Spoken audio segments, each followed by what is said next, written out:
BPA news, देश का सच।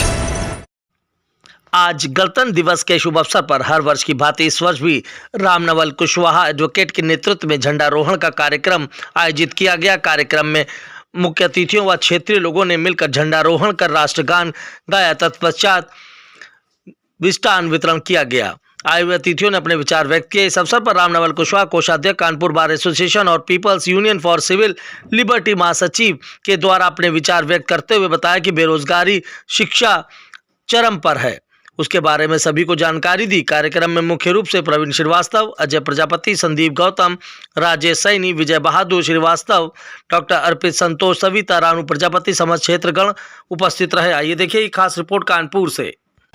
जिंदगी में खाली हाथ आए और खाली हाथ ही जाएंगे, ऐसा कुछ करके जाइए कि आपके खाली हाथ जाने के बाद भी लोग आपको याद करते रहे। इसी प्रयास में हमारे वकील साहब कई सालों से ये पर्व मनाते चले आ रहे हैं, लेकिन जिस हिसाब से उनका दिल कहता है उस हिसाब से हम लोग कामयाब नहीं हो पा रहे। इसके साथ धन्यवाद। आप लोग से यही रिक्वेस्ट है हमारी कि जैसे आज तक हमारा साथ दिया है, सबका सहयोग करेंगे, तभी हमारा देश और हम सब आगे बढ़ पाएंगे। महंगाई जिस हिसाब से चल रही है उस हिसाब से हम लोग आगे कुछ नहीं कर सकते। जिस हिसाब से महंगाई और लोग परेशान है, लोगों की मजदूरी छिन रही है, इस हिसाब से अगर आप सब मिलकर रहेंगे तो आगे चलकर हम लोगों की मजदूरियों का कोई फायदा नहीं उठा पाएगा, ताकि हम आगे तरक्की कर सकें। जय हिंद, जय भारत। मैं रामनवल कुशवाहा, कोषाध्यक्ष, कानपुर बार।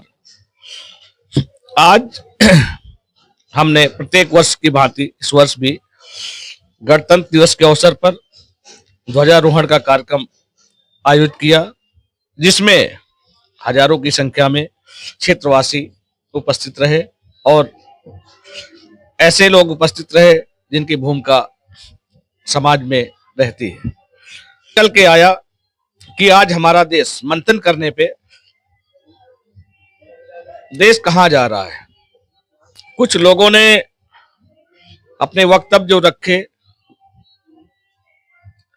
बताया कि महंगाई चरम पे है, बेरोजगारी चरम पे है, लेकिन और रुपया औंधे मुंह पड़ा है। डॉलर सिर पे खड़े होके बोल रहा है और सरकार कह रही है कि भैया हम तो विकसित देश बना रहे हैं। ऐसी व्यवस्था देख के ये लगता है चिकित्सा और शिक्षा की कोई बात नहीं करता, बेरोजगारी की कोई बात नहीं करता, देश की बर्बादी पे कोई बात नहीं करता। साथियों, शिक्षा इतनी महंगी हो गई, आज जो जज सही निर्णय दे दे उसका ट्रांसफर हो जाता है। संभल की घटना को हमने दर्शाया।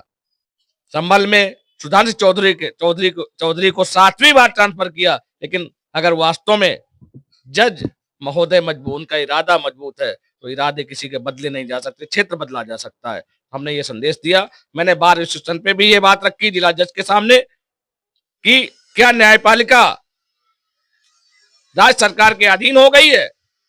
चौथा स्तंभ। तो सब एक दूसरे के चेहरे देख रहे थे। तो मुझे ये लग रहा है देश की जनता को एक होना चाहिए,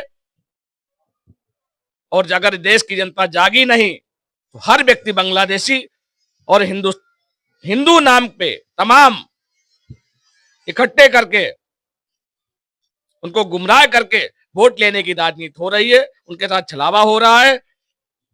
ना देश की महंगाई पे बात हो रही है, ना बेरोजगारी की बात हो रही है। यही हमने मैसेज दिया और मैं चाहता हूं सब एक हो और बैलेट से मत होना चाहिए, क्योंकि हमारे वोट का ये पता नहीं वो कहां जा रहा है। मैसेज है। जय हिंद, जय भारत, जय अधिवक्ता समाज।